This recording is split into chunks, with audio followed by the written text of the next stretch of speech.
Welcome back to Gold Derby. I'm Christopher Rosen. I'm joined by Joyce Ng. Joyce, sound the alarm. The Critics' Choice Award nominations are here and with a broken embargo. Love broken embargoes.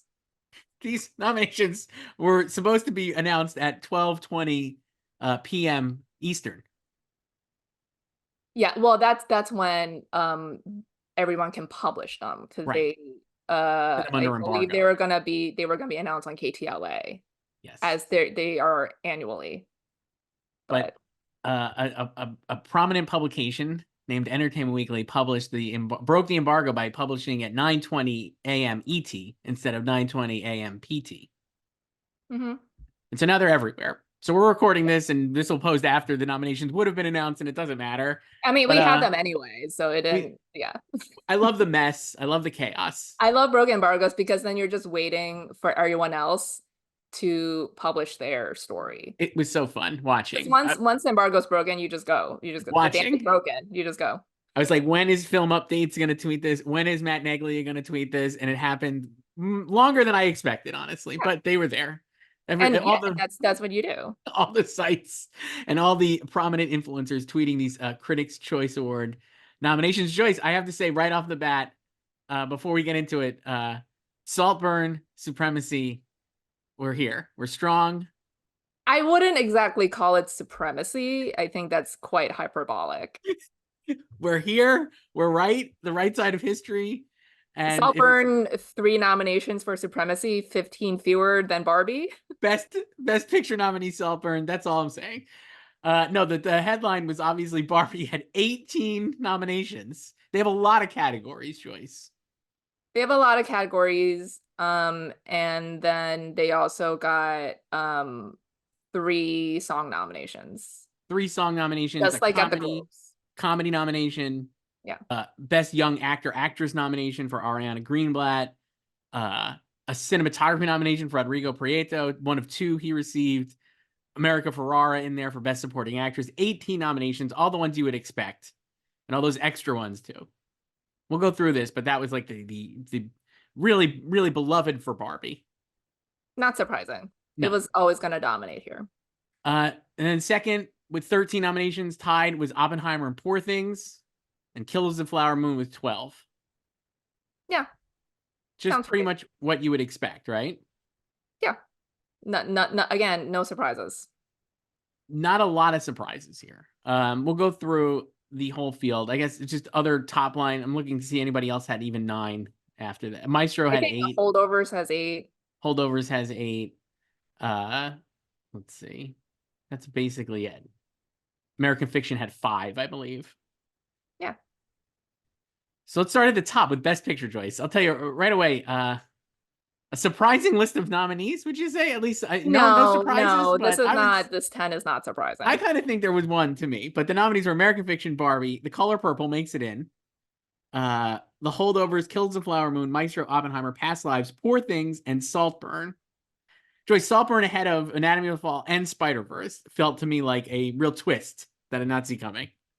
But I wouldn't like it's unexpected, but I wouldn't like label it as like capital S, like shocker, because we know like even though the film is polarizing, a lot of people love this film, including you. You're not in Critics' No, Choice, they don't let me but vote a for lot this. of the people in Critics' Choice love this movie too. Like this is not surprising that it made it in. I think it's more surprising that it didn't get any acting nominations.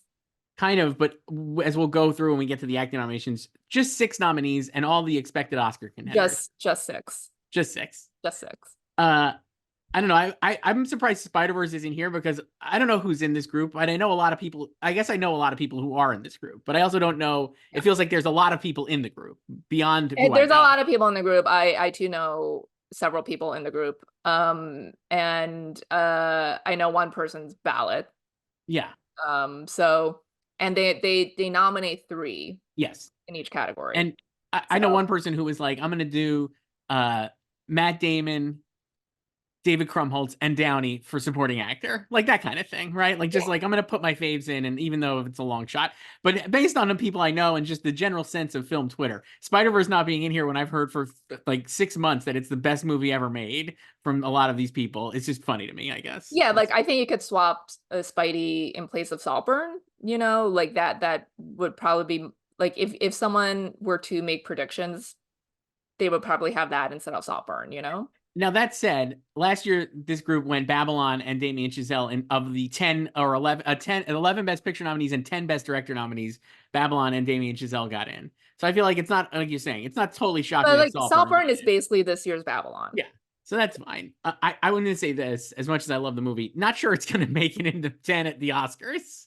No, that's why this is not surprising to me. No. Like it's just kind of like a film Twitter's taste too. I think you know, there I just like close my tab here. I think for like the Oscars, you know, they love to predict the Oscars. Yes. That's like their calling card. Yes. Like they're the best predictor of the Oscars. Really helpful when you have more than 5 slots in this year. It's a lot of these awards are going to be very much we got 5 of the 5 because we had 6 nominees, you know, that kind of like thing. it's been like that for like 8 years or whenever they expanded. But I think, you know, by now there's like a pretty set 8 in Best Picture for the Oscars, and then there's like 2 flexible spots.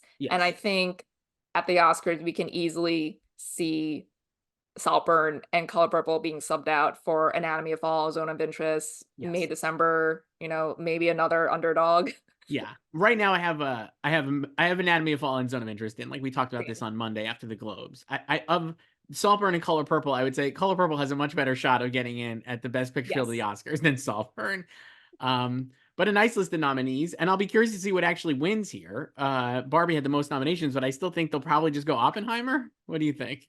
They could, yeah. It's like, you know, they remember like they gave it to Once Upon a Time in Hollywood over Parasite, but then they also gave it to Shape of Water, which ended up winning the Oscar. Right. Last year, Everything Everywhere won. Yeah, obviously.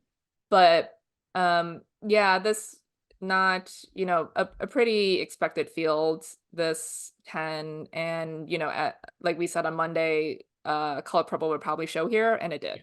Yeah. Though I will say, as we get through, did not show great because it missed a couple of easy No, nominations. but it got the Best Picture nomination, and now they could use that in their marketing. You know, like it's Best Picture, and then it's in like fine print, like where it is, like because they haven't been able to use that. Like I saw an ad the other night for the Color Purple, and they just said like now a Golden Globe nominee, but they couldn't say for Best Picture. Right. You know, and now they couldn't say like top 10 or one of the best pictures of the year because it didn't make AFI or NBR, you know. Right. That's good. It was a good. Now they can use that. It definitely is a good. It's definitely a net good for Color Purple, but it could have been a great day. Yeah, it could have performed better. Yes, but it got the big one. Next up, Best Actor, Joyce. Stop me if you've heard this before, but these are here are the 6 nominees: Bradley Cooper, Leonardo DiCaprio, Coleman Domingo, Paul Giamatti, Cillian Murphy, and Jeffrey Wright. The only surprise, I guess, is no Andrew Scott, which I think some people might have expected him to show here because it's the critics' choice and he's also a film Twitter fave. But this 6 is the top 6. I think what happens with this group is that there are certainly people who are like going to be voting for their faves, like the person I was talking about, or just like you're saying, like Andrew Scott certainly is a film Twitter fave. But in the end, a lot of the masses just want to like be the Oscar predictor. And so it's like Coleman Domingo for Rustin, which is a movie I would say has been very well received in real life, but on film Twitter, not the greatest response, I would say. I don't know. I don't think people are very well received in real life. I don't know. I think it's talking about it right now. I would say it has a little. I mean, I think like in like when you see like at the events and stuff, I think it's like actually like a pretty okay film, but it's not a film Twitter fave, certainly. No, but but just its momentum has stalled. That's what I'm talking about. I think you're right. It feels like the drop on Netflix last month was just incredibly quiet, and it didn't, you know, like we saw this past week, like May, December broke out when it dropped on Twitter. That was I not the case. no, I understand why Rustin, and to an extent Nyad hasn't. I was actually thinking this. We could talk about this later or whatever. But I was like, I guess we can talk about this best. I'm like, both of those movies. I think you'd have Coleman and Annette Bening are like hot or like in that realm of Oscar nominees. But it's possible they both miss, even though they're both all over the place. Just because I think the movies have like not the like you're saying, Oh, like I the mean, I haven't had enthusiasm. Coleman in since September, I so have Coleman in still ahead of Leo, but I'm also like, it might just end up being a case where Leo just isn't in because like the enthusiasm, like you said, for the film is not there. And also like, while they like Coleman, who cares? Like, because nobody's really going to pay attention to the movie as much. I don't know. But anyway, he's here. it's just yeah, he's here, not surprising, but like for the Oscars, uh like he probably won't make it just because, like his film is not as strong as these other five Right. who will be Best Picture nominees. Right. So Best actress Joyce, Lily Gladstone for Flower Moon, Sandra Huller for Anatomy of the Fall, which while they didn't predict put in the Best Picture lineup, makes it here. Greta Lee for Past Lives, Carey Mulligan for Maestro, Margot Robbie for Barbie, and Emma Stone for Poor Things. also no surprises. No surprises, and I would say 4 of these 5 are, in my mind, like very, very strong, like kind of like tightened up in the Best Actress field, which would be Lily, Carey, Margot, and Emma. I mean, I have all of these in at the Oscars except for Greta. So I So have Annette in instead of Sandra, but I'm probably going to do that now, I think, as we're talking, and put because of Critics' Choice. no, just because of what I was saying before. I mean, even before these nominations, I was just like, it doesn't seem like that movie is really taking. And even though I'm loath to pick 5 uh best picture nominees in here as well, like I feel like that's just going to be what happens. So I think Sandra is getting in again. So I'll drop Annette now. Sorry. I mean, I've always had Sandra, and I think at the Oscars, she is like she'll have the Euro support Yeah, I think that too. makes sense. I thought So Annette would have the older vote locked on I lock. mean, I think that too, and I think she will, but I like her movies just weaker. Like I expect Anatomy to make into Best Picture at the Oscars, and I don't think Nyad will do it. I still have Jodie Foster in at the Oscars, so I Same. think this will be like another Sessions situation Yeah. where the lead doesn't get in, but the L- supporting. Let me ask you this: how serious should we be taking Greta Lee as like a potential nominee here? And could she knock out like someone like Carrie or Margot? I guess. Yeah, I think she can. I Yeah. think it's still um a very subtle performance.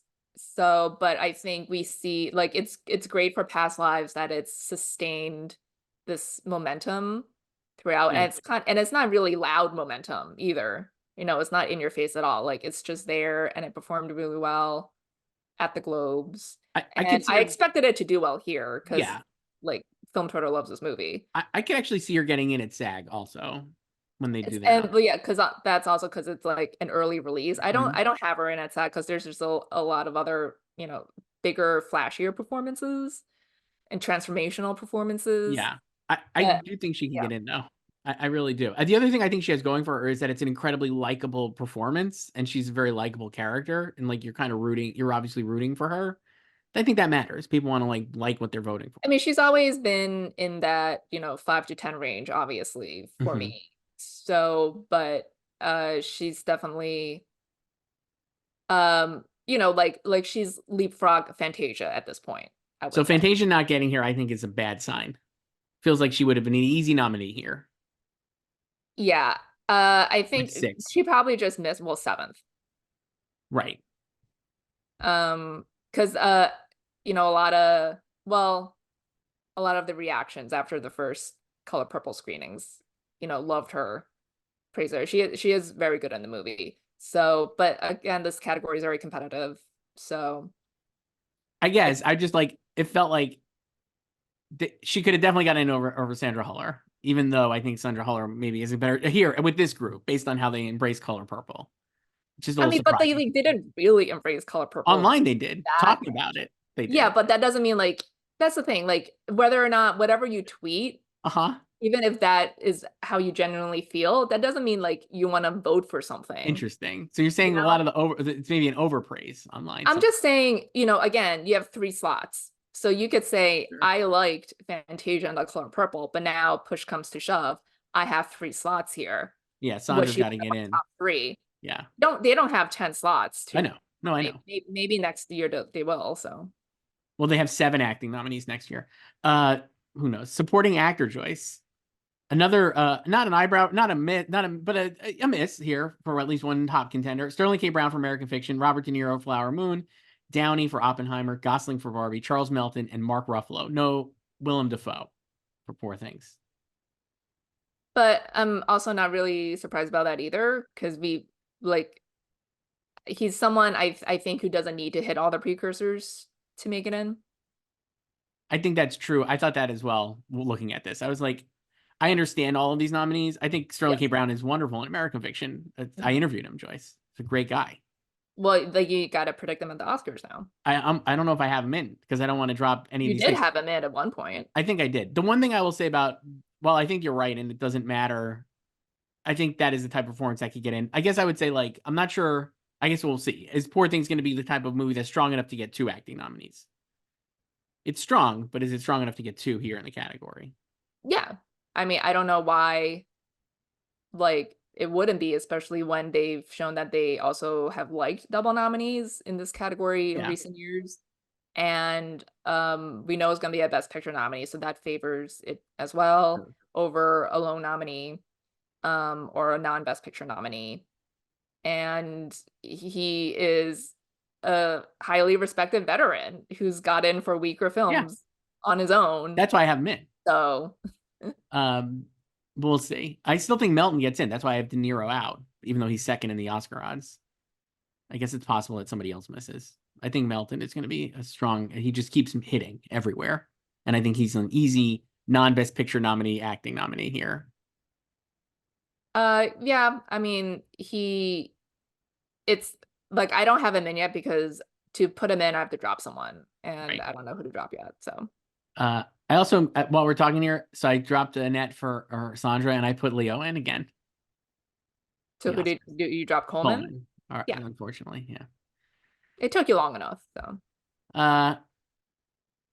You know why? Because I made a wager with David Ehrlich that he would not get in, Leo.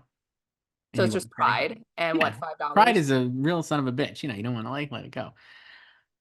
Supporting actress choice. Nominees here. Stop me if you've heard these contenders before. Emily Blunt, Oppenheimer, Danielle Brooks, America Ferrara for Barbie, Jodie Foster, Julianne Moore for May December, and Devon Joy Randolph, presumably the winner here for The Holdovers. I guess the big only twist is America at the 6th, though I'd argue maybe she's like 6th or 7th right now. I've had her in, I've had her out, I've had her in. I think she's definitely a borderline potential nominee and a possible SAG nominee here later as well.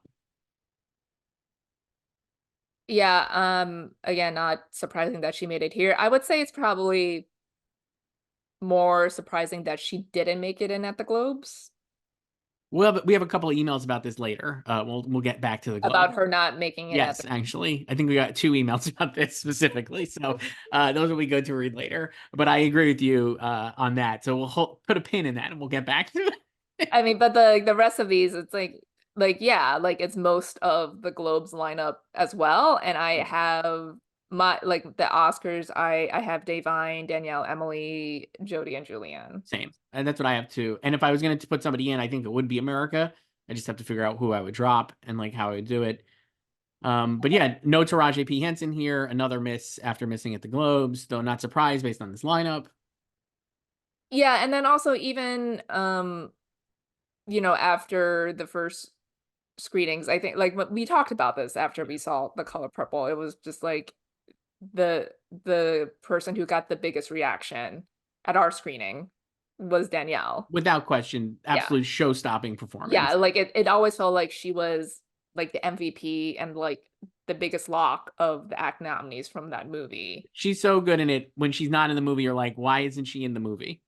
Yeah, and then now as we've seen, the Color Purple is not that strong, so it probably can't support 2 nominees here. You know what? After we recorded on Monday, and I was like, thinking about my Oscar predictions, I guess, because I was like, where do I actually have The Color Purple? And I have it in supporting actress, costumes, production design, and song. And I was like, I think that is what 9 got. And that is what 9 got. That's really So I've been funny. saying that like The Color Purple could be like The Help with like Best Picture and like couple Uh-huh. acting. But maybe it'll just be like 9 because that was another highly anticipated musical dropping over the holidays and it tanked. I think The Color Purple will do better at the box office than I 9. think it's going to be a huge hit. I would Yeah. say. So it really needs to rely on the box office and like audience embrace of it. Like I think people will like the film to kind of push it into. I think it needs PGA and SAG.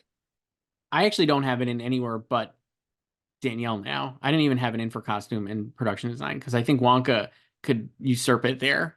And I think I especially have both Wonka and Color Purple in costume. interesting. You can Um, have them both. So I guess I could. Let me see what I have. Let me look. Did you have makeup too, you said, or no? no, costume production and song. Okay, so let me see. Costume I have Barbie, Poor Things, Flower Moon, Wonka, and Oppenheimer. I guess I would drop Oppenheimer and put Color Purple in, but I'm also like, it's the biggest movie, so I just think it's going to do really well. Yeah, I don't have Oppie. I would love for Oppie to get in. And so that's why I went with that over Color Purple because I was like, oh, it's the bigger people really like the movie, but the costumes are just suits, men in suits. But they're great suits, and then also a hat. I talked to Ellen I Marachnik. know. So I'm surprised you didn't predict her. Well, I'm not you. Production So design, I have Barbie, Poor Things, Flower Moon, and Oppenheimer, and then I have Wonka instead of Color Purple, but Color Purple is fifth in the odds. Wonka's way down, but I forget. I'm going to look up who this is. Wonka, production designer, is a very acclaimed production designer. It's Nathan Crowley, yeah, I don't even where's my production design? Where is it? who is Oh, a six-time Oscar nominee. yeah. And so I was like, I think the branch is going to really embrace him, and the work in the movie is actually dope. So, Yeah, I have Barbie, Poor Things, Oppie, Flower Moon, and Color Purple. and then you said So song. yeah, And then for song, I have Barbie times two. What was I made for? And I'm just Ken. Diane Warren memorial spot. Lenny Kravitz, Rustin, and I put in John Baptiste for American Symphony because I think that's going to be a sneaky late running contender that moves up in the odds pretty it's a quickly. Slugfest. Yeah, I think that movie's going to do really well, and I think that's an easy nomination to imagine. And he's already won an Oscar, but like he's like a very much like he's like the male version of Her. Of Her. You Yes, mean Color Purple star Her? yes. He's always at these award shows. That's it. So Well, that's why I he's put him in. also, I mean, remember he dominated the Grammys Yeah, last year. yeah. I think I have him winning song again at the So Grammys. that's why I put him in here for this movie because I was like, once people like see them, I think that's going to be like a And it's movie about that, his wife. It's sad. yeah, it's Yeah. already on Netflix. I mean, people can watch it now. Anyway, back to the Critics' Choice Awards because that's what we're talking about here, not the Oscars. Best Young Actor Actress. This is a good category. I like this. I would if the Oscars ever add a category, I would be down for this, but whatever. Abby Ryder Forreston for Are You There, God? It's Me, Margaret. Ariana Greenblatt for Barbie. Calla Lane for Wonka. Milo Machado Grainer for Anatomy of a Fall. Dominic Sessa for The Holdovers, and Madeline Unavoles for The Creator. Yeah, so they did Milo and Dominic here instead of in supporting actor.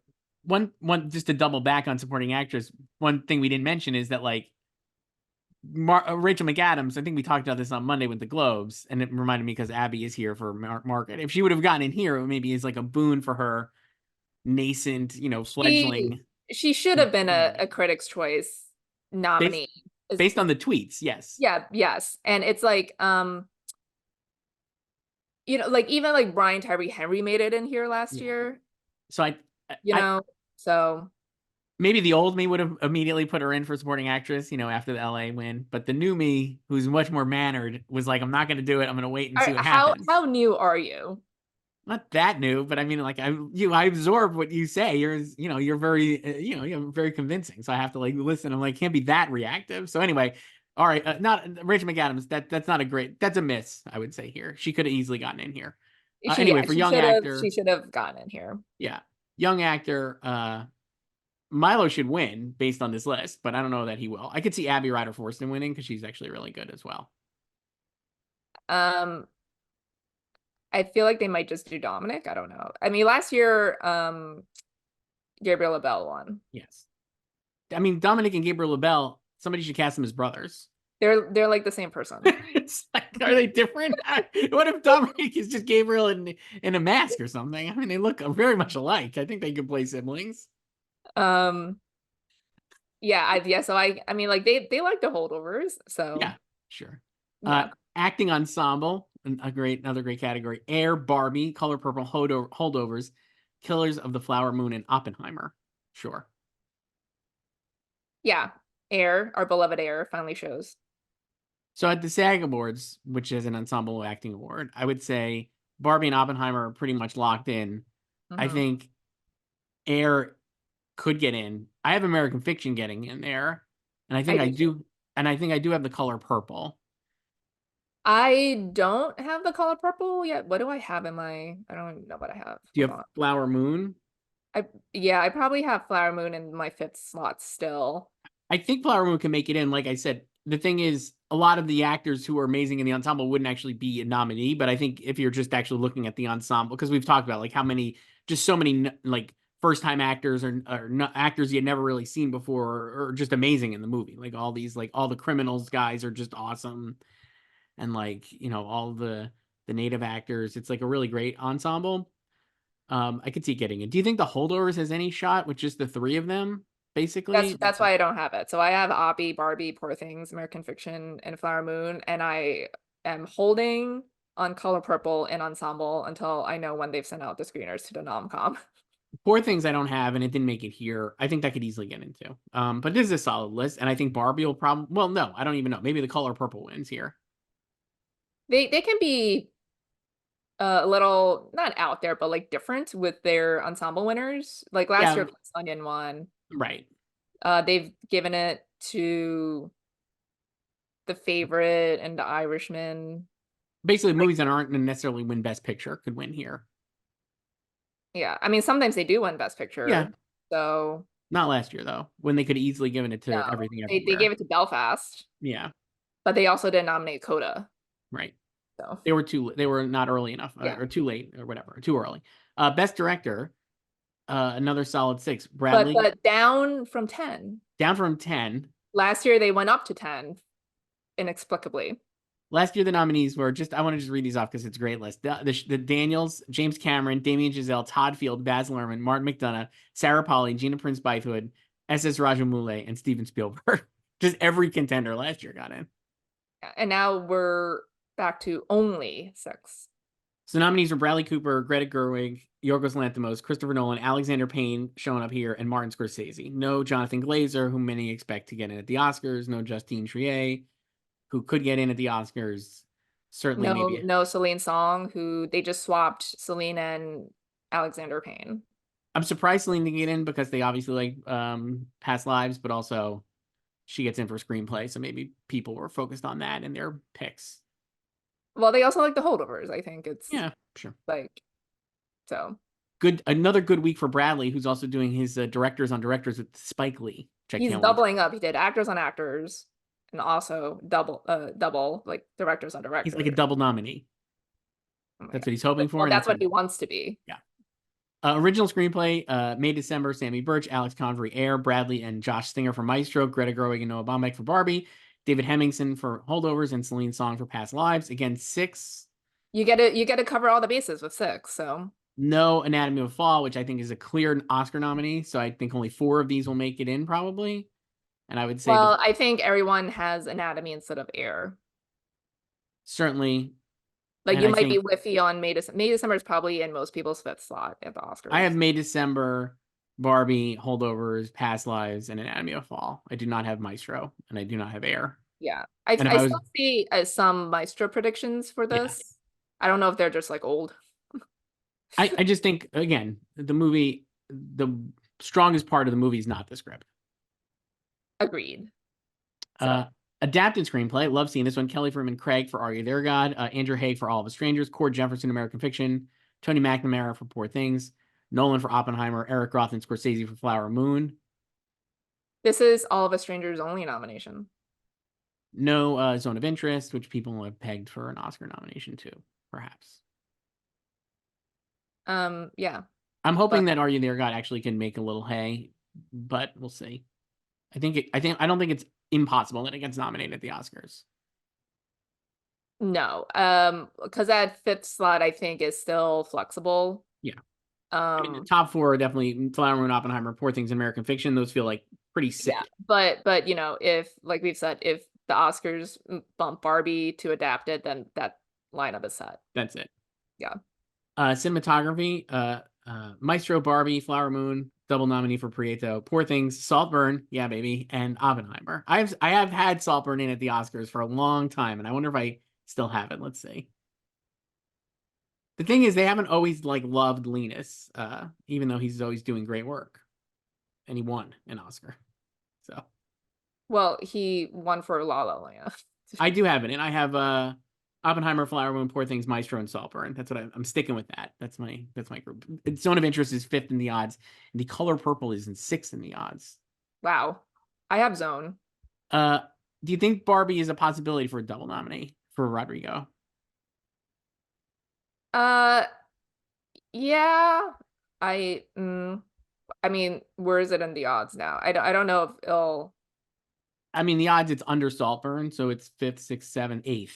Then The Killer, and then El Conde in 10th. I mean, I wouldn't predict him double right now. Do you think there's a world where he maybe misses because he splits his own vote enough? Is that a shocking No, snub on because Oscar day? I think he will get in for Flower Moon. Yeah. So, regardless, like whatever happens with Barbie. Okay. So I think he'll get into Flower Moon. I was just speculating. You gotta just make a conversation. Production design, Saltburn again, love it. Oppenheimer, Flower Moon, Barbie, Poor Things, and Asteroid City. No Wonka. My boy Wonka, Nathan Crowley. good showing for Asteroid City. Kind of forgotten. I think it could actually get in here. I mean, I thought about putting in just like a lone production design nominee. It could. Adam Stockhausen obviously is like a really legit guy, so it could get in. I would love to see Saltburn get in too, but I don't know if it will. Editing. Here either. Your fave William Goldenberg. You love him so much you talked to him twice. We're best friends. Nick Huey for Barbie, Jennifer Lame for Oppenheimer, Poor Things also, Thelma Shoemaker for Flower Moon, and Maestro. I have some of these at the Oscars. I don't think I have Maestro. Oh no, I don't have Air, but like what do I have Maestro? I don't think I have Maestro. I'm zigging. Holdovers. I think I have holdovers. I'm zigging. The top 5 in the odds are Oppenheimer, Flower Moon, Poor Things, Holdovers, and Barbie. I have Oppenheimer, Barbie, Flower Moon, Maestro, and Anatomy of a Fall. I once had Anatomy of a Fall. I think the Poor Things and Holdovers nominations could happen, but I think these other movies actually have stronger editing. And I was also wondering if Air could get in. William Goldberg obviously is like a beloved editor, an Oscar winner as well. So it's possible, I guess. I feel like that would be like its second best shot after screenplay. Yeah. But I'm not even sure, like I have Barbie in here, but I'm not sure. I have the top 5 because I just yeah. But costumes, Barbie, Wonka, Color Purple, Poor Things, Flower Moon, and Napoleon showing up. Way to go. They made 4,000 costumes for the war scenes. I talked to them. Oh, nice. Hair and makeup, Barbie, Color Purple, Maestro, Oppenheimer, Poor Things, and Priscilla.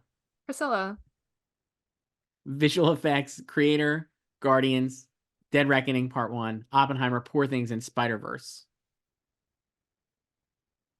Oppie can't be nominated at the Oscars. But they could still get the 5 because they do 6 nominees. So they're right in. My big Oscar prediction is Godzilla -1 for visual effects. Oh, I have that too. Yeah, I think that's definitely going to happen. They do a best comedy here, Joyce. Pretty fun category. Nominees are American Fiction, Barbie, Bottoms, The Holdovers, No Hard Feelings, and Poor Things. Love to see it. Bottoms is the best. Another great movie in a year of great movies. But I would go to Barbie. Yeah. Animated feature Boy and the Heron, Elemental, Nimona, Spider-Verse, Teenage Mutant Ninja Turtles, and the movie Wish. This is how I know these are not legit necessarily, because none of the critics seem to like it. They didn't like Wish. Nobody liked Wish. How is it here? I think like, okay, so my other thing with not just this group, but like all group, like everyone, all types of award groups, Yeah. like if you're not passionate about something or you just haven't done your homework, not like willingly, ignoring things, but like you just haven't had time, Sure. and you come across a category where you just maybe have like one favorite or no favorites. Do you just fill out that one and then leave the others blank, or do you, just write in whatever for the other slots, or do you just abstain completely from the category because you don't give a shit about it? Because I could see some people just being like, I just like Spider-Verse, put that down, 2 other slots. Well, I haven't seen Wish, but like I've seen a million ads for it. I've heard the song. Yeah, yeah, like Elemental, like that was okay. Yeah. And just write it down. I mean, possibly based on these nominees.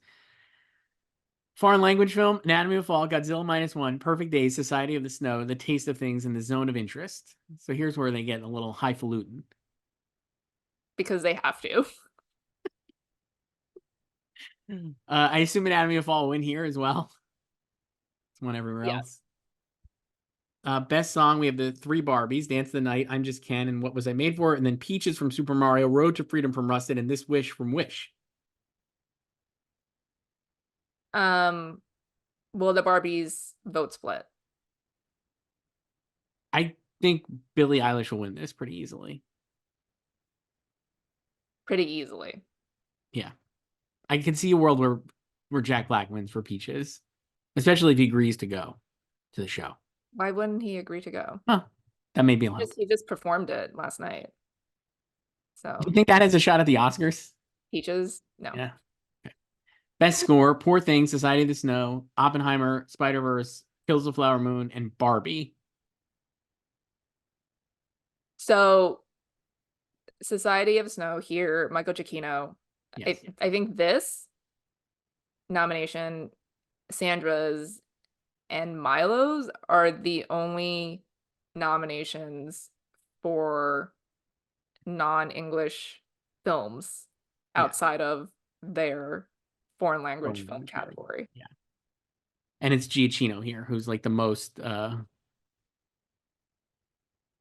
like beloved American composer, basically, right? Like I think it's just interesting. I think it's interesting that those are the only non-English films to put into any other category besides foreign language film. Barbie here would be nice. I don't have it at the Oscars. This is just a really, really competitive Oscar category. I'll be very curious to see what's eligible once the shortlists are revealed. I'm sure we'll have like some crazy snubs here next week when we find out. I don't know. I think there's like a lot of people who could get in here. I thought the Globes score lineup was great. As we know, I have, like the filler John Williams slot at the Oscars because they could also be incredibly lazy. I actually don't have it in now. My at the Oscars are Oppenheimer, Flower Moon, Poor Things, Spider-Verse, and Zone of Interest. That's the top 5 in the odds. So I dropped Elemental and Thomas Newman. I dropped. I don't have Spidey. Dropped John Williams. I think Giacchino has a good shot at getting in. I also wouldn't sleep on Desplat, who's got Naiad and The Boys in the Boat. We've talked about this before with him in the past couple years. I think he gets in when his film is strong. Also was looking at American Fiction, I think is like a sneaky contender here. Very jazzy score. I love the score. I would not predict it. I wouldn't either. And Barbie, I think, is like a legit. It's way down in the R odds. It's behind Giacchino, but I think that's a not impossibility, especially if they go crazy for Barbie, like we saw last year with like Everything Everywhere getting in a lot of different places, right? That you didn't expect, maybe including song. I think like the argument goes both ways with Barbie, because when you think about the music in Barbie, you think about the songs and the dance sequences and everything. You don't really think about the score. No. But it is But a then great you just score. think like if it's like big enough, it'll like pull it in. But this category is also competitive, so I don't have it in yet. So that's it. Those are Critics' Choice nominations. Congratulations to all the nominees. So they are, I think they start voting on January 5th, which is 2 days before the Globes. Usually they open voting after the Globes. So, And the but show airs voting on closes, I think, the 12th, and then the show is yeah. on the 14th. Chelsea Handler is host. It'll be on the CW again, air live if you're on the East Coast, and if you're on the West Coast, I hope you like a delayed broadcast. Just wait for the tweets on Twitter. Do you think they're gonna do that? I didn't even watch this past year's show. Like, are they gonna do that like um two winners on stage at once thing again? I mean, that was hilarious that they did that last year. I think they will probably do that this year again. And first of all, it did create, conversation. This is like Does created it though? moments. And I think it's a good way to like move through the show, especially for the TV award nominees that maybe they're not as interested in. It was a lot more fun back in the day, like 12 years ago when TV and film were separate. They had their own separate ceremonies, Yeah. and TV was actually in the summer. I'll be curious to see how I watch it. Find the CW, I guess. It'll be great. Can't wait. I haven't watched the show in years. I watch it every year. It's You're my so favorite devoted. shows. Joyce, we have a ton of emails since Monday about the Golden Globes and everything else that's going on. Slugfest at goldderby.com. This one is from our pal Tony. He writes, "Hi, Chris and Joyce. I am once again emailing to ask about past lives. This week's Golden Globe nomination saw the film surprise in a few different categories, while some contenders like The Color Purple, The Holdovers, and American Fiction underperformed. I've had my suspicions that the film is in a much stronger position than people have been assuming, and I wanted to know what you guys thought of the chances of having a late season rise to the top, while contenders like Oppenheimer and Killers of Flower Moon are fighting for the win. I can't help but feel like this could be the coda of this year with a similar early release. It could be the little movie that could. Thanks for the great discussions." That's from Tony.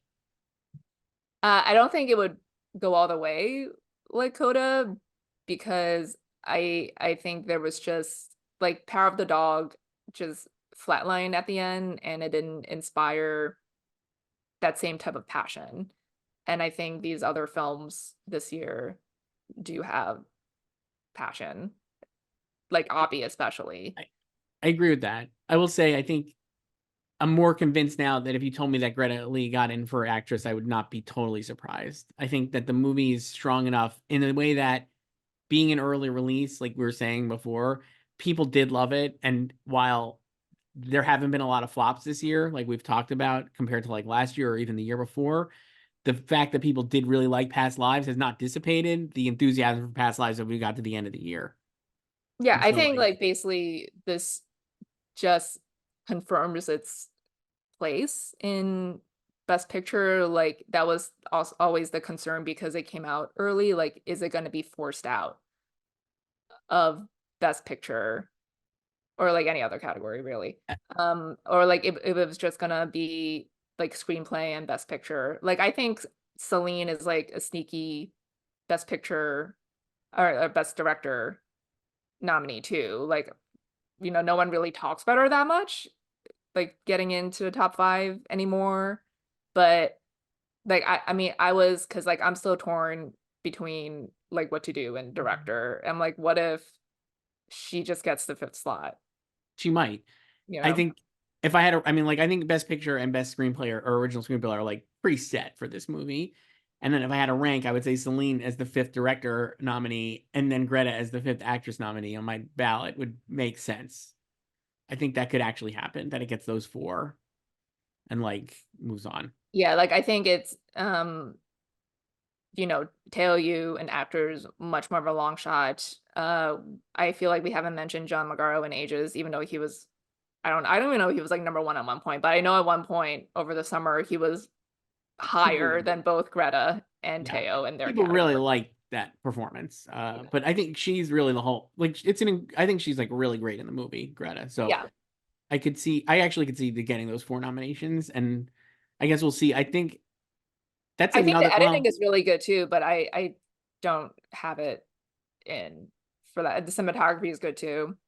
I mean, it would be a great sound nominee, honestly. I think the sound is really awesome, but we'd have to see, obviously. It's not the type of movie that you think about for like a sound nomination. I guess if it got in, I would not. If it got those other nominations, I would not be surprised. And it has definitely shown itself to be a strong movie. That the enthusiasm people had for it early in the year has remained high, even as we've gotten past these other contenders. So I think it's doing well, and it's hitting everywhere it needs to. And if she gets in at SAG, I think I would definitely probably move her into Best Actress. Just not the most profile and courage here, but I mean, I feel like that would be a good sign for Greta if she got in. This email is from Grayson.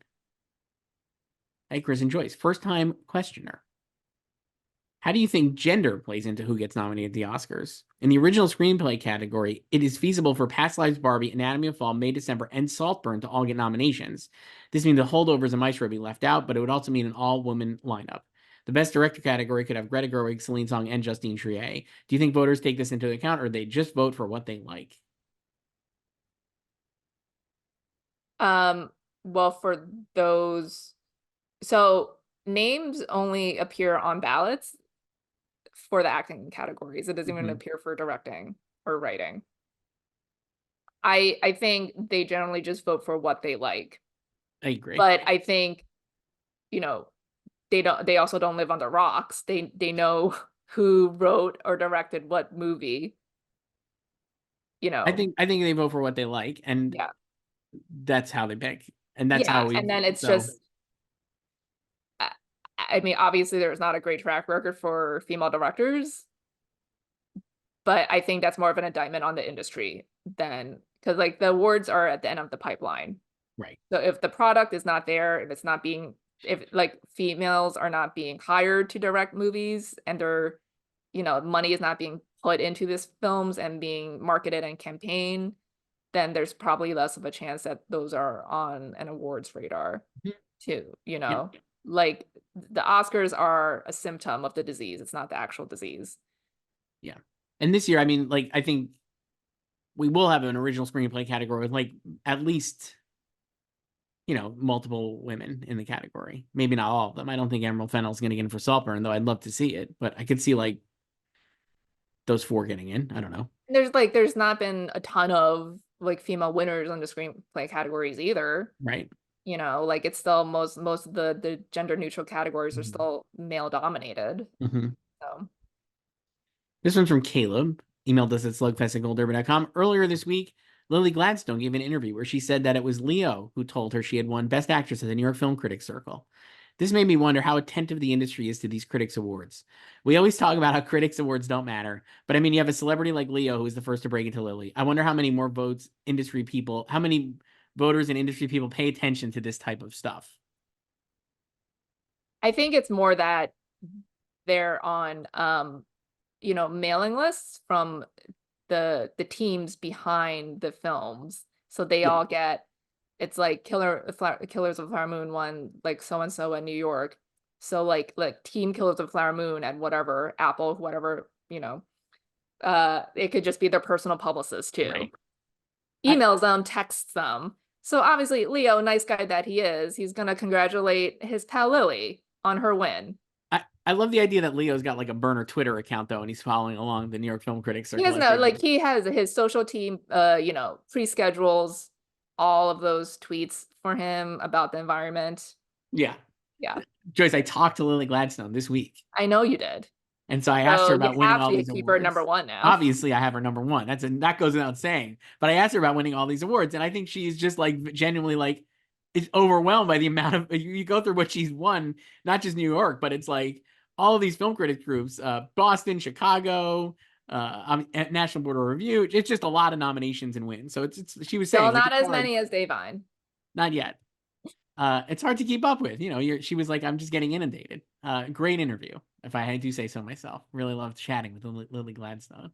Yeah, but I think it's just, when they win something, they're told by their teams. Do you think it matters? I guess the better question is, do you think it matters? And we always say these don't matter, but the perception of being a winner matters. I mean, is that how you think it matters? Like, how do you think it matters in general? But like matters But like we're talking about like how it matters in terms of the Oscars. Like how would it matter Leo congratulating Lily that she won this award to the Oscars? Like he's probably gonna vote for her anyway. I think he was just. I think my read of the question was more like, if even are people really paying attention to this stuff, even though we think they are.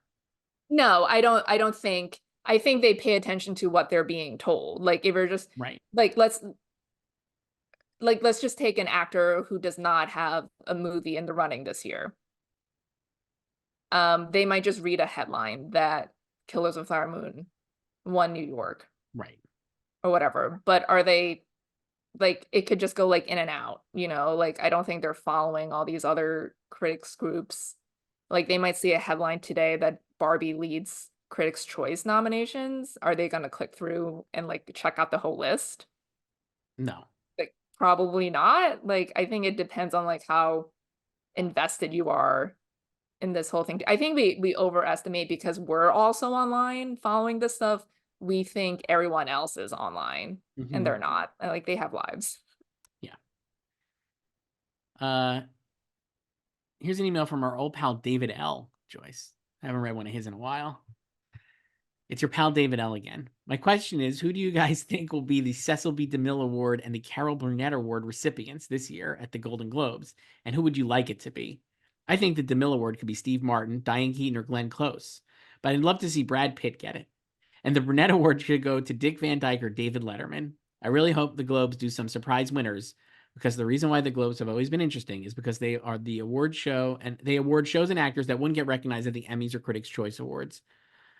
Otherwise, I feel like it could now just be all rubber stamping, which is so damn boring. I'm really hoping the voters notice your predictions and try to outsmart you guys with some nice surprises. The Barbie noms in writing and directing were pretty insane. I fear this is just the Globes throwing Greta a bone and letting her have a moment. You both have had realized she was obviously in sixth place and wouldn't have gotten in 5 slots because she's never gotten in before and Bradley has. I don't agree with this at all. Still not convinced she'll make it at DGA. Pretty sure that Bradley's spot and Jonathan Glazer will make the 5th at the Oscars. And then this part I wanted to rejoice. By the way, I saw George Clooney's film The Boys in the Boat at a screening on Sunday and met Joel Egerton. He's the sweetest guy.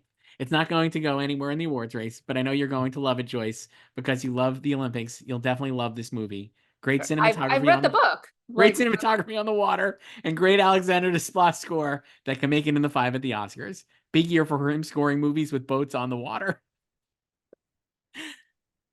That's David L. I don't agree with a single thing about the Barbie stuff David L. has said. I don't know why she wouldn't get into DGA.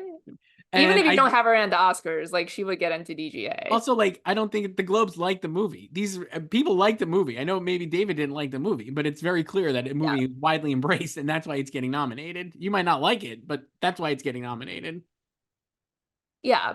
Like I think she's like pretty in at DGA. Yeah. Like they're so populist. So, but I don't remember the first part of the question. Who should win the DeMille and the Carol Burnett? I'm gonna be honest, I don't think about those. I don't either. I don't really those honorary awards, I don't really care. I mean, like I it's nice to see the speeches, but I don't think about who I want to get it. Letterman would be good because of his past allegiances to CBS. It's on Paramount and CBS. Well, that'll be for the Carol Burnett Award, but the Cecil B. DeMille Award is for. So last year, it was Eddie Murphy. Yeah. Right. And then who was Carol Burnett was Ryan Murphy. Oh my gosh. Yes, I remember now. It's coming back to me. Yeah, I remember that speech. We'll see. I'm sure they'll announce this soon. I feel like they'll for Cecil B. DeMille, they'll probably go with a woman. Like, so they obviously didn't do one when it was untelevised. And then before that was Jane Fonda. So maybe Diane Keaton, then, like he's suggesting. Yeah, like who else? Who's like an elder stateswoman who has not gotten it? How about Annette Bening? They don't really do that though.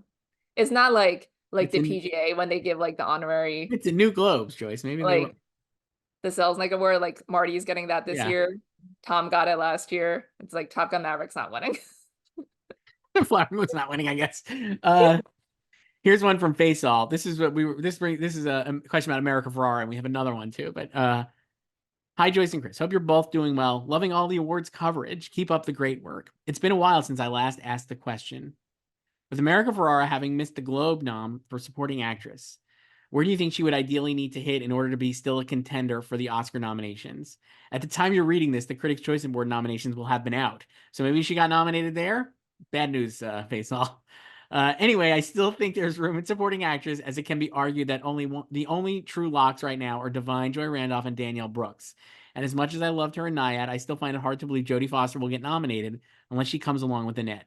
Mainly, I think that if Barbie overperforms with the Oscar noms, which I suspect it might, America will be helped not only as a coattail nom for the movie, but because I believe there could be genuine passion behind nominating her. Now, I could read another email about America too as a counterpoint. This one was from About Michelle. about why she won't get in, or Yes, this one's from Michelle. After that IndieWire story about America Ferrera being snubbed for her work in Barbie, which was published this week, I'll read the headline. Hang on. I think it was just part of like an overall Golden Globe snubs article, Yes. but the tweet The- singled out America. Yeah. That's right.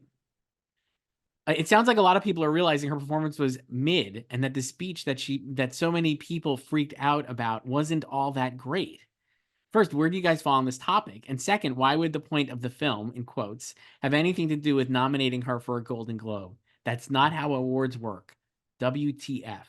So we have two opposing viewpoints in America from Faisal and Michelle. Okay, so we'll start with Face All, I guess. Yeah. I think the one that matters for her is SAG, because that's industry. Like, these are Yes. not industry. Yes. So she's 50-50 on Globes and Critics' Choice. Yes. And then it'll obviously also be good if she makes the BAFTA long list. Yes. I'm not sure about that one, but she can totally make SAG. I think it's very possible she makes SAG, and I would not be surprised at all if the movie could get. I mean, it should get at least 4 nominations. It could get, I mean, at least 3. It could get 4, right? With her, Margot, Ryan, and ensemble, and maybe even 5 if they do stunts. I could. Him flying into the waves. And then All the the guys camcorder. on the rollerblades. I'm just saying, like, it's that way. They hire dancers I and mean, stuff. their best stunt nomination was for Mayor of Easttown. Just Gene Smart falling down the stairs, obviously. So I think she could get in at the Critics' Choice. I mean, she got in at the Critics' Choice Awards, excuse me. I think she could get in at the SAG Awards for sure. I don't know if I would. Yeah, but she still kind of feels like a SAG only thing to me, you know? I do kind of agree. As someone who has had her in and moved her out, and had her in and moved her out. I moved her in, I think, once Lily Gladstone departed for Best Actress, and I put America in. I had her in for a long time, and I've subsequently have moved on. But I would be could be convinced that she would get in. And I think that's what she needs. And like you said, the BAFTA long list nomination or BAFTA long list mention would be like a huge deal. Yeah, so right now she's in that same boat on the water, with Rosamund Pike, Yes. because she got in at Globes, but she missed at Critics' Choice. Right. And then I guess you could also just say Rachel McAdams, because she won LA and she's gotten noms at these other regional critics groups more so than America has. The 3 of them feel like kind of there. Yeah, I think it's just like Davine just way out in front, like she's like lapped everyone. Yeah, it's Davine and Danielle. It's like Davine, and then like Danielle I think is still okay. Like I think she'll survive whatever happens or will happen to The Color Purple. Yeah. And then Emily. Yes. And then 2 spots, and I have Jodie and Julianne right now. Me too. And they've both hit Globes and Critics' Choice. And they both feel very SAG friendly. Yes.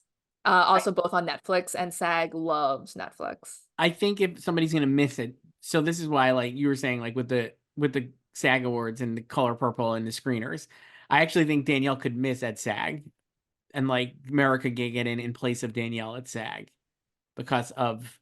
I think Danielle can still, like, if they like just get it in time, like it'll just be like Ariana DeBose, like West Side Story just got her, it missed ensemble. I'm just saying, like, I think I'd have an easier time believing she missed, like you're saying, Julianne and Jodie feel like, cause it's on Netflix, that'll just give it a leg up.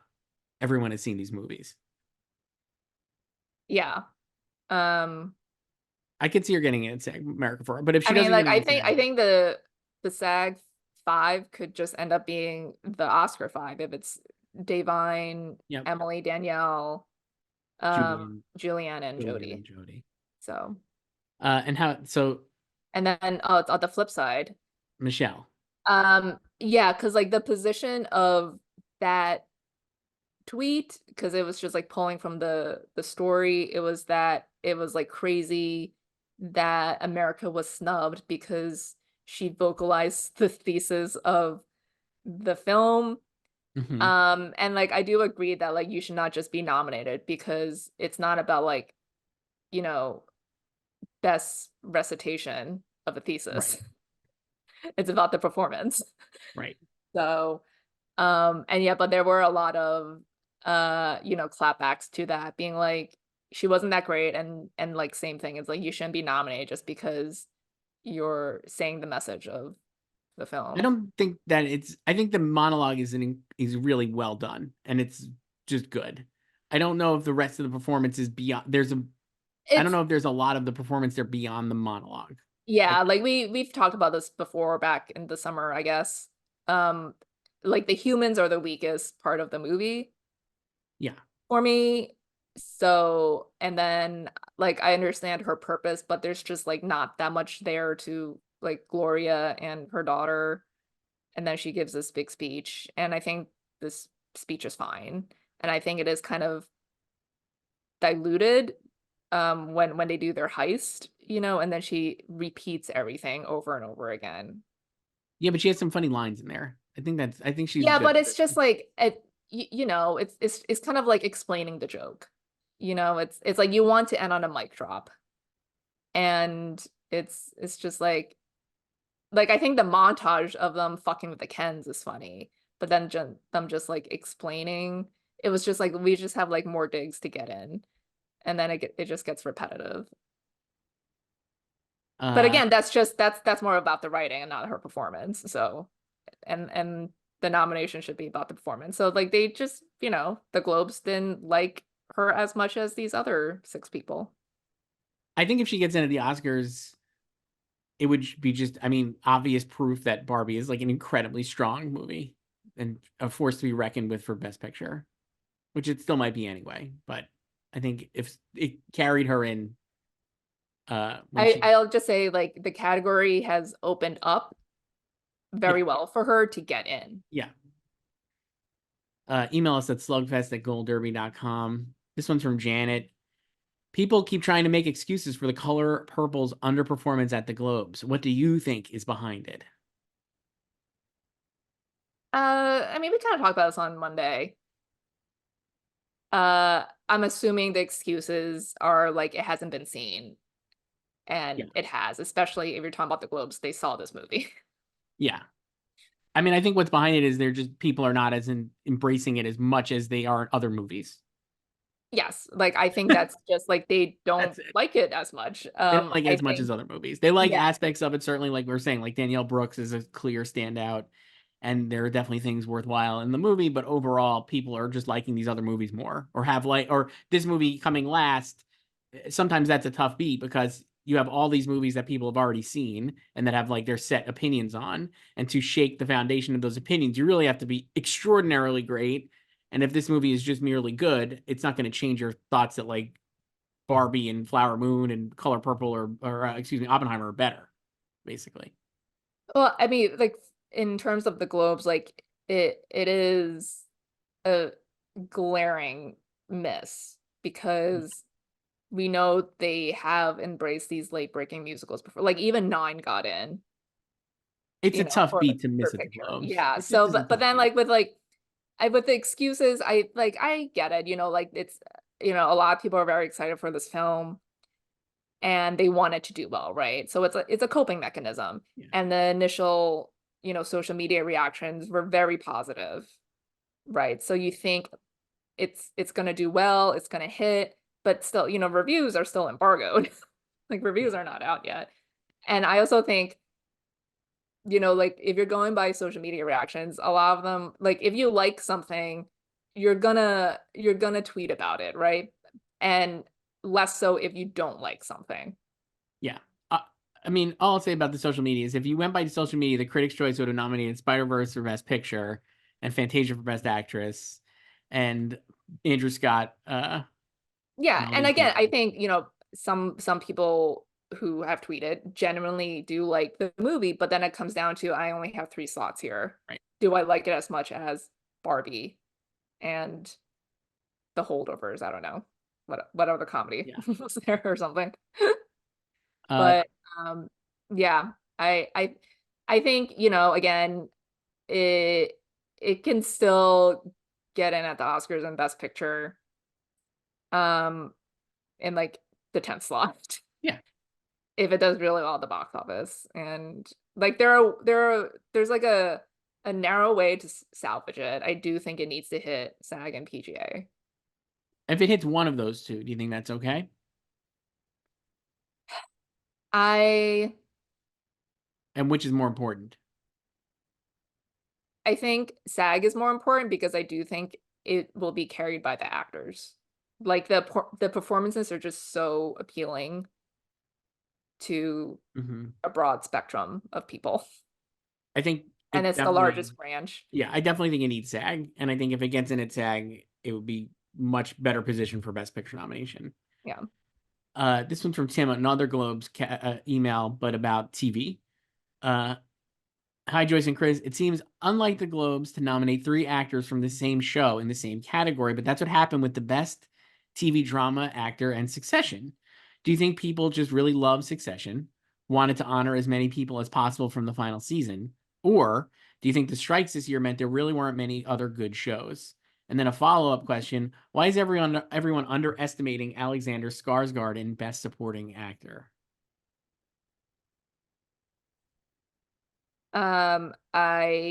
I think they just like Succession too.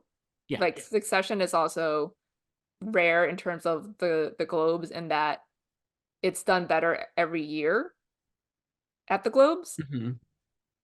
Like it went from I think 1 nomination to 3 to 5 and now to 9. And usually it's more like even if you might increase like from like year 1 to year 2, but then you're on a downward trend Mhm. after that, and that's not happened with it, and it obviously it can't happen anymore because it's over.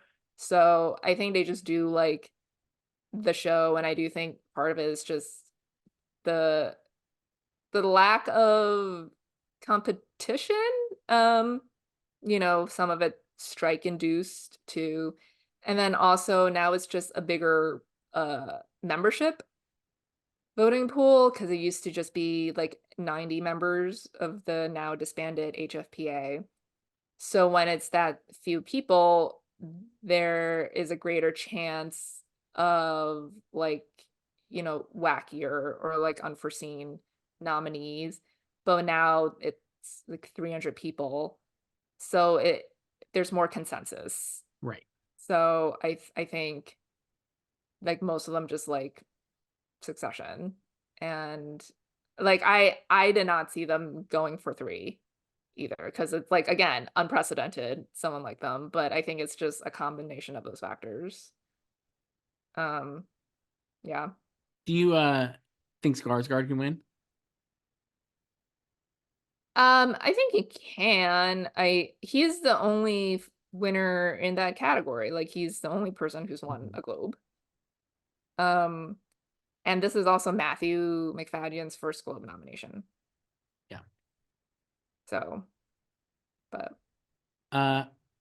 Will be interesting to see. This one is from Patrick. Hi, Joyce and Chris. Love listening to your conversations. Do you think Bradley Cooper doing directors on directors for Variety might compromise his campaign since he's so focused so much on directing the last time? we've talked about this so many times. They announced the DOD lineup yesterday, It's a right? great lineup. I'll read it off. Ben Affleck and Michael B. Jordan today. Can't wait. I'm so psyched. This is Wednesday. We're doing this. Bradley Cooper with Spike Lee. Totally unsurprised by that one. Spike is a huge Bradley and Maestro stan. James Cameron and Greta Gerwig. Can't wait to see that. That's Famously, gonna be bigger than Barbenheimer. famously kind-hearted James Cameron. Can't wait. This one will be a barrel of laughs. Ari Aster and Yorgos Lanthimos. Incredible pairing. And then Ava DuVernay and Michael Mann. What a closer. Cannot wait to watch these. So Bradley double dipping because he did an Aloha reunion with Emma Stone. Yeah, that ran over the weekend. Yeah. Still surprised they willingly reunited. I'm sure they're very good friends. But they did not mention Aloha at all. I'm surprised, really? They mentioned The Rock. Yeah. Yeah, they didn't mention Aloha at all. No. A movie with no controversy about it. Absolutely no controversy at all. A movie in which her character has the same last name as me, spelled differently. Yeah. No, it's totally weird that they wouldn't bring that up. Mm-hmm. I'm psyched to watch these, Joyce. I don't think it's gonna matter. I think Bradley's I feel like he's having the time of his life on this campaign. He is. He's having so much fun. Last night was the Maestro premiere, and Gaga showed up. The picture of Gaga and Carrie and him was awesome. I love like the one with Gaga in the middle because it feels like she is Maestro. It's amazing. What was the line? 100 people. There could be 100 people. There could be 100 people in the room, and like 99 of them cannot believe in you, and you just need one. There can be 100 people in a room, and 99 don't believe in you, but one did, and that was Bradley. And he brought his daughter to the premiere. Well, she's in the movie, so I mean, she was at. Remember, they sat right in front of me at New York Film Festival. Now that the strike's over, she can walk the carpet without being a scab. Is she in SAG? Nice. I don't know, but she didn't do it. She wasn't doing press at the New York Film premiere. I'm very excited. I can't wait to see that again when it comes out on Netflix. But I don't. Well, so I think the difference is I don't think he's getting into director this year. I don't think he's getting into director this year either, but I will say I'm thinking more that he's got more of a chance today in my mind than he did like last week. He's doing DOD. Not just because of DOD, but because of like the Globes and the Critics' Choice Awards and DOD. I know Spike loves him. I'm sure that's gonna be a great interview. I cannot wait. I do think like just his general vibe of him not coming off as seriously as he did last time. Really good. Is probably more palatable to casuals. Definitely. But again, in terms of like voters paying attention, I don't think they do. I think this is something that like fans see consuming it, but like the industry, like they're either just like friends with him or like fans of his, like they'll like go to a reception and try to talk to him and shake his hand. Right. I think they'll probably go more off of that than him doing directors on directors and actors on actors. Right. I will say I'm psyched to watch these. These are gonna be. I cannot wait for Ben Affleck and Michael B. Jordan. That's like a big fuck yeah one. I cannot wait. I hope like JLo makes an appearance because she dropped by during his Smart List interview in April, and then Sean Hayes said the wrong lyrics to Waiting for Tonight. Two great movies, Air and Creed 3. Creed 3 is awesome. I'm so glad Michael B. is talked to basically everybody from that movie. Not Michael B. But I talked to the cinematographer, the composer, and the editors. And they're all great. Great movie. Now we got some sports ones, Joyce. We love our sports. We love our sports questions. This one was from Jose. Must have seen me on Twitter being mad about this.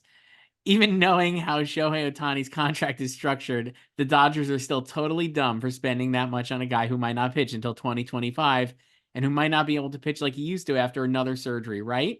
Like, good for him, but LOL for the Dodgers. That's from Jose. Just Shohei Ohtani's a baseball player, MVP. $700 million. Signed a contract 10 years, $700 million with the Dodgers, $68 million of which allegedly going to defer. It's going to be deferred. So he gets paid $2 million a year. There's a bunch of convoluted math reasons for doing this, including that the Dodgers take a less of a luxury tax hit and that he'll get most of that money when he leaves California, which is the highest tax state. So it's like a win-win, and he proposed it, and he wants to make sure they spend money. And it's going to be paid out between 2034 and 43, right? Yeah. Everything's going to be fine. The world's going to be fine. I believe Shohei. We'll still be here. So Shohei's great. He's so good, and like if he believes it, I'll believe it. But yes, if this is an email about how the Dodgers are stupid, I am fully on board with that. I think that is a fraud team. They really never won anything. They won in 2020, which is the pandemic year. And like, Yes. that's a big asterisk for me, the way that whole season was played and the postseason. Uh, just a fraud team. I don't even care that they have Shohei Ohtani, and I don't care that they're going to get Tyler Glass now from the Rays and maybe sign Yamamoto as he posted from Japan. They're still not going to win anything. I don't know who the Mets are, It's but they're just not. the Dodgers irk me only because I feel like it's like of its bandwagoner fans. Oh, the fans are tough. Yeah, real tough. But like so this I was just like LOL, of course, like obviously he's going there. Like he just has moved down the block, basically. Doesn't have to leave the state. And but yeah, it's just like, the astronomical dollar sign. And I'm like, this is just like another Jacob deGrom sitch. Well, so to the point of the question, so Yeah. Ohtani as a hitter is probably worth this. I mean, he's such a great hitter. Yes, but like always injured. Also pitches. And so he's not pitching all of next year because he had seemingly Tommy John surgery, though they didn't actually say that And then because they're done. very secretive. Yeah. But he's not going to pitch. He had elbow problems, but he was great. If it was me as baseball GM here, I would say I would convert him into a closer if I could, because now he doesn't actually have to worry about, like, I understand why he didn't want to be a relief pitcher before this contract because it would like lessen his value. But now that he's not, the Dodgers maybe don't need him to be a starter, and he could be a best closer in baseball if he only has to pitch like 3 days a week. And it probably better for his arm if he had to do that instead of pitching regularly. Um, I don't know. I'm just like, sure.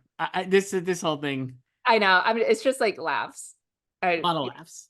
A lot of laughs. just come back to me when he starts. I'll tell you this, Steve Cohen, Mets owner, get into the deferrals. I'm like, Pete Alonso, sign a 20-year, for your money for another 50 years, and we'll Oh my sign God, him. do you do the New York Times crossword? No. So the other day, one of the clues was baseballs, Alonso, or Rose.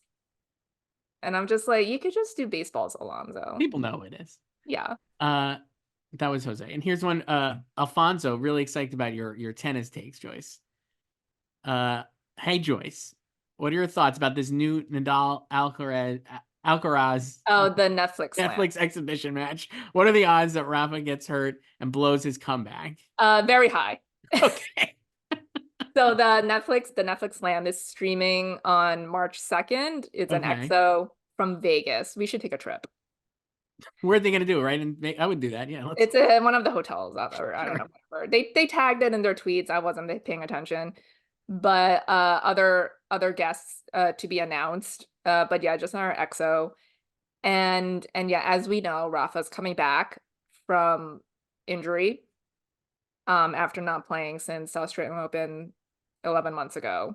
So by the time this EXO happens, he would be done with the Australian Open already in 2024. And then February, there are some clay events like 250s. I feel like he might do some of them just to get some match play. Okay. So if he survives those, like if he doesn't hurt himself there, then I think he's fine for like the EXO. Like some players do go all out in EXO, like just like to entertain the fans. It would behoove him not to do that. But like both of them, like both him and Carlos are cut from the same cloth. Like they just go like full like 100% for like every shot. They should not do that for an EXO. And yeah, I am concerned he'll like bust his knee or his foot or something in an EXO. And then because like right after that is the Sunshine Double of Indian Wells and Miami. Mm-hmm. I don't expect them to perform well there, but then April, clay season. He needs to be healthy for clay. That's his jam.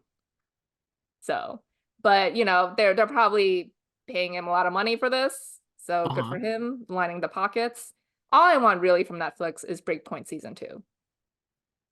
I mean, did you look at their data? How was it? Yeah, so season 1 got 30.5 million. More than the Irish hours viewed the first 6 months. Yeah. Yeah, I downloaded that Excel sheet yesterday. So it's a pretty cool Excel sheet. Yeah, I was not prepared for it to be an actual Excel sheet. I listened to Ted Sarandos on Matt Bellany's pod, and he was just like, "Yeah, we're basically it's like we're great because like here we're just showing you all this information." Here's the Night Agent, 800 million hours. It's crazy. The thing that made me laugh reading the Netflix thing was like all of these shows that all of the websites that I read don't pay attention to, which is really how TV has been for so long. Like a lot, basically, this is like Netflix has become CBS. Well, Heyday that's also CBS. why the Summer of Suits was so funny to me because, as you know, I covered Suits when it was actually on the air. Yeah, And no one, I wouldn't say no one else did, but it wasn't like a high priority show for a lot of top sites or critics. Like critics definitely did not pay attention to this show. I no, covered it too busy every watching single, The Curse. The critics. and so then it's it blowing up on Netflix over the summer was just funny to me that like all of them were trying to like come up with takes about the show and never having seen it when it originally aired. Mhm. Also great now because as you know, they announced this week that USA bringing back Blue Skies. I love the Blue Skies era. Suits, Covert Affairs, White Collar, all of that jam. Love it so much. Royal Pains Joyce, I thought of you with Leave the World Behind. Did you watch it? because of Friends. Yes. I did not. I have not watched it yet, but so many people have told me about Friends. If we do next week we're gonna do our mailbag episode, I think, for Christmas week. We're gonna pre-tape, so get your email in now. But I will say like maybe we'll do our best movies of the year thing, or I'll do that because I want to just talk And you're about gonna it. put Leave the World Behind on it. Absolutely, it is great. I loved it so much. I love the Friends references. It's so good. But yeah, it's like, oh man, Joyce, this is like Joyce right here. Do you have it all? Do you have the whole set? Do you have the show on physical media? Oh, let me tell you what kind of media I have Friends on. Yes. I have the whole series Yes. on VHS, Yes. DVD, and 2 copies of the Blu-ray. Excellent. Do So you want you're to know set. how I procured this? Yes. So my friend and I, like my childhood best friend, we love Friends. And for our this is my friend who I had to take to see Top Gun Maverick Sure. as his birthday gift I on my remember it well. birthday 2 years later last Yes, year. I remember it well. Yes. So he and I we used to buy each other the season for our birthdays or Christmas.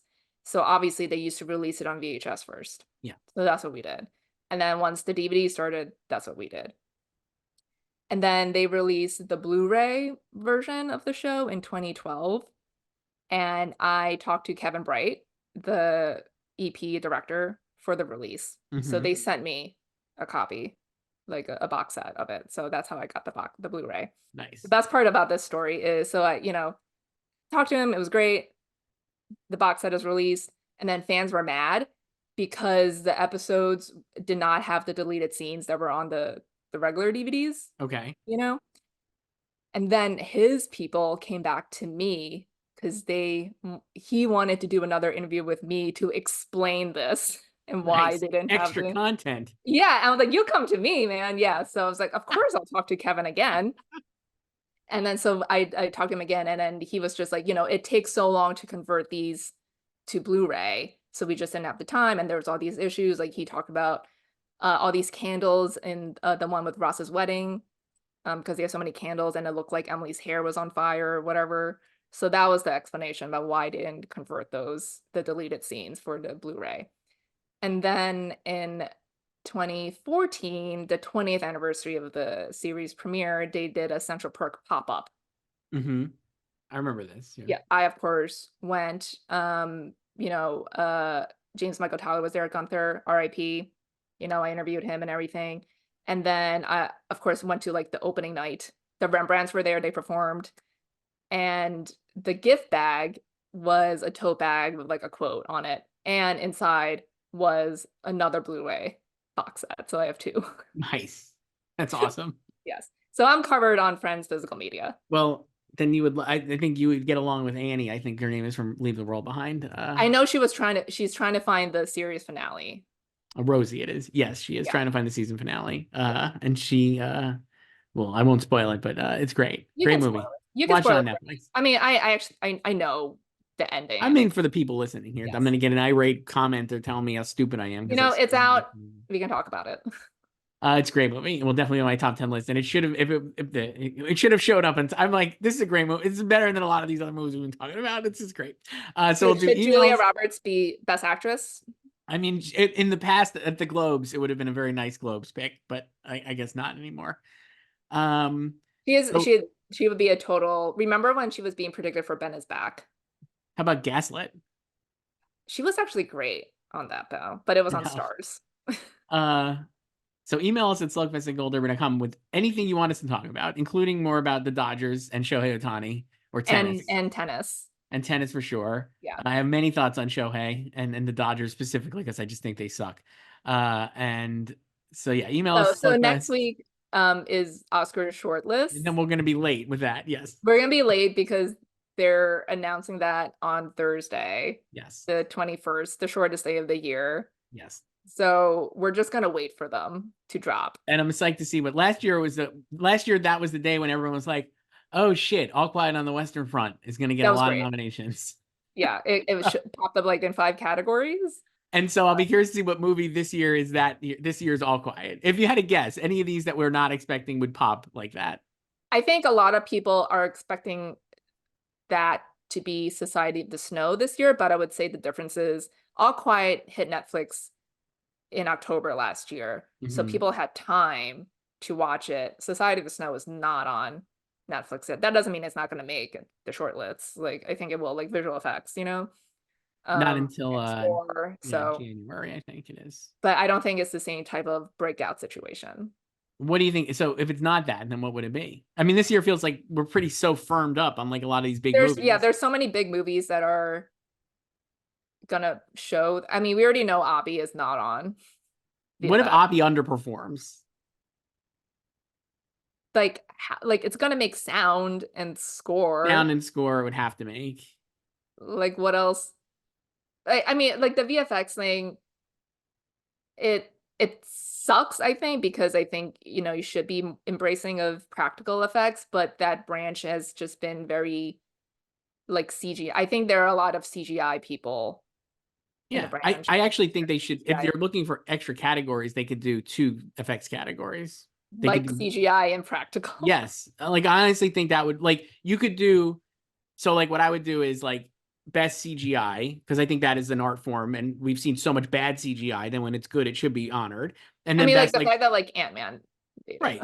And then like the best like practical slash stunts I think could be its own thing. Well, I mean, stunts is a separate thing. Yeah, but I think about them together, I guess, a little bit. It's weird because like a lot of the movies that are practical have so much like Mission Impossible is a good one where there is so much practical, but there is actually a lot of like digital in there. So it's Yeah. hard to split them off. But I don't know. Oppenheimer should have made it in, but I guess not. Yeah, I think it I don't know. It's like they've just been kind of very like anti-practical, so I also think, they tried to walk this back. I interviewed Andrew Jackson as part of our VFX panel, Joyce, and he meant they tried to walk it back. But when Christopher Nolan's out there being like, there's no visual effects in the I movie, mean like there it's just very slight. It's like and it's like it's hard to walk that back and be like, actually, there's so much visual effects. When the director's like, there is, I know what he meant. He meant like computer generated imagery, and it's yeah, like more like all these things, but the nuance is lost in the headline. And once that headline goes right, viral, because no one actually like reads the interview or yeah, context or anything. I do think maybe that's like part of it too, like that was their whole talking point, right? It it was like was, and they no kind of had to visual walk it back. effects. So we'll see. So that could like rub some people in the branch the wrong way too. I don't know. I could see Godzilla -1 being one that actually overperforms on the short list, gets people excited. FX, score, I don't sound. know what do I have in VFX now? Because I had Oppie winning. Because I do think if it had actually gotten nominated, it would have won with the whole I Academy agree. voting. Uh, I have. Let me look. I'm pulling this up. We're We're just going actually. completely off a tangent We're now. just going along here because it's just so much fun to talk about all this stuff. Oh, Uh, I have Poor Things winning now. So I have Poor Things, Guardians, The Creator, Dungeons and Dragons, and Godzilla -1. I have Godzilla winning, and then I have the Creator, Spider Verse, Dungeons and Dragons, and Guardians. I don't have Poor Things at I all. have Poor Things mostly because I think for like in terms of a win, they'll go with the most Best Picture adjacent film. I kind of think the Creator is a great chance of being snubbed because not Yeah. sure people care. Um, I mean I don't think it would win, but I like I can just see it getting in like from the branch, you know? I mean, The Branch, I think would, based on that, was the talking point of that movie was like it costs so much less than all these other movies and it looks amazing, and so that'll help it probably get in. But I'm also like, boy, that's a movie that just feels like, even though it was actually pretty well reviewed, and I think a lot of people did like it, it just has been completely, I don't know, not forgotten, but just like not a lot of people still talking about it, unfortunately. Maybe in The Branch they are. Yeah, but I mean, like, you know, like it's visual effects, so there's often just kind of like random nominees that I have Spider-Verse in. I spoke to Mike Lasker, who's like the head VFX guy, so obviously. But that caveat aside, I think it could. They're really pushing for it to get in. And I'll be curious to see if it does get in, because I think a lot of people don't think of, animation and visual effects. yes, and Yes. it's possible that it could get in. Right? What was the last? Wasn't one of which Pixar movie got in? I forget. Was it? Wasn't there a movie that got in recently? Visual effects, animated. Recently, Let me look. last, well, no, not It wasn't last last year, year. not 2 years ago. I don't even remember. What was 3 years ago? No, no. I don't know what you're talking about. I thought I saw one. Oh, Kubo and the Two Strings. So it wasn't Oh Pixar. yeah, that was not last year. No, I didn't say. I meant like recently. So that was like That 7 years was that ago. was 7 years ago, man. That's almost 10 years ago. So I don't know. I could see it. I could see it. Maybe it would be like rare if it got in, I guess. But they are pushing for it to get in. So I'll be curious to see if it gets in. I guess I would put Poor Things in based on it being a Best Picture nominee. If I'm not going to put Spider-Verse in. All right. So email us at slugfest@goldderby.com. We'll do these emails, and then you'll watch that Christmas week. And the next week we'll be back talking about the short list, Joyce. What a time. It'll be dark. It'll be the It's so shortest day. dark. It'll be pitch black in this room. All right. Talk to you then. Bye.